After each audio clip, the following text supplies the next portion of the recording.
الرحمن الرحيم الحمد لله رب العالمين وصلى الله وسلم على سيدنا محمد وعلى آله وصحبه أجمعين. يقول الله تبارك وتعالى يا أيها واتقوا فتنة لا تصيبن الذين ظلموا منكم خاصة واعلموا أن الله شديد العقاب. waxaan rabaa inaan ugu baaqo walaalaha muslimiinta ah meel ay joogaan dhibaatada iyo dagaalada iyo colaadda ku salaysan macno darrada ee ka socota dacallada kala duwan ee dalka Soomaaliya gaar ahaan gobollada Mudug iyo Galgaduud. waxaan ugu baaqayaa Ilaahay subxaanahu wa tacaala inay ka baqaan maalin kasta naf mu'minada oo Ilaahay rumaysay oo beri ah oo xataa aan dagaalka ku jirin oo wax ay geysatay aan la arag baa maalin walba ku dhimanaysa. kuwa isdilaaya naftooda ku cadaab iyo ciqaab mutaysanaya dagaalka, kuwa abriyaha waxay geysteen aan la arag baa nin walba meel lagu soo dilaya. waxaa la leeyahay waa reer hebel. fitnada ka taagan gobolka Mudug iyo Galgaduud walaalaha muslimiinta ah oo shaydaanku isku dirayo oo waxay ka faa'iidayaan aan la arag. diin waa lagu diin beelaya, waa lagu adduunyo beelaya, waa lagu dad beelaya. wax la kala qabsanayo iyo hanti la kala dhacaya midna ma jiraan.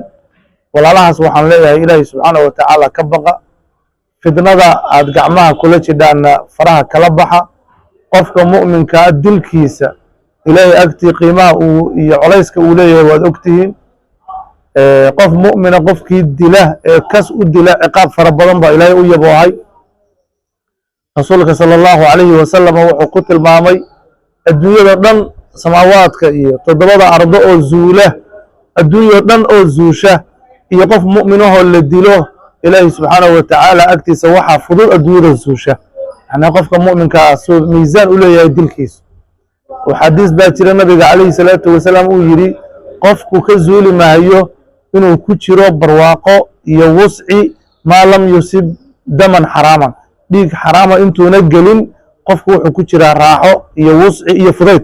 maantuu qof muslima dilo baa waxa u soo hoyanaya ciriiri, waxa u soo hoyanaya dhibaato, waxa u soo hoyanaya caro Ilaahay, waxa u soo hoyanaya ciqaab.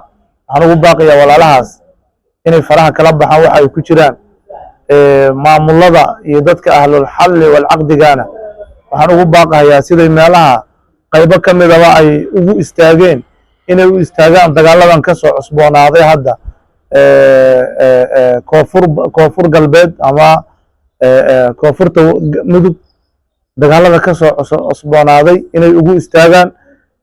dagaaladaas macno daradooda waxa lagu diriraya dhinac walba haddaa fiirisid waa dhul, meel baraag laga qoday iyo meel ceel laga qoday iyo waxaasaa lagu diriraya. dhulka iyo dadka maanta waxaan ognahay dhulkaa ballaaran, dadkii baa yar, haddana dhul baa lagu diriraya. waa la wada degi karaa, waa la kala degi karaa. marka dee waxaan Ilaahay doonay baa meesha ka soconaya. waxaan rabaa codkayga inaan ku biiriyo inta ku baaqaysa dhibaatada in la hor istaago. hada wabillahi tawfiiq. wassalaamu calaykum.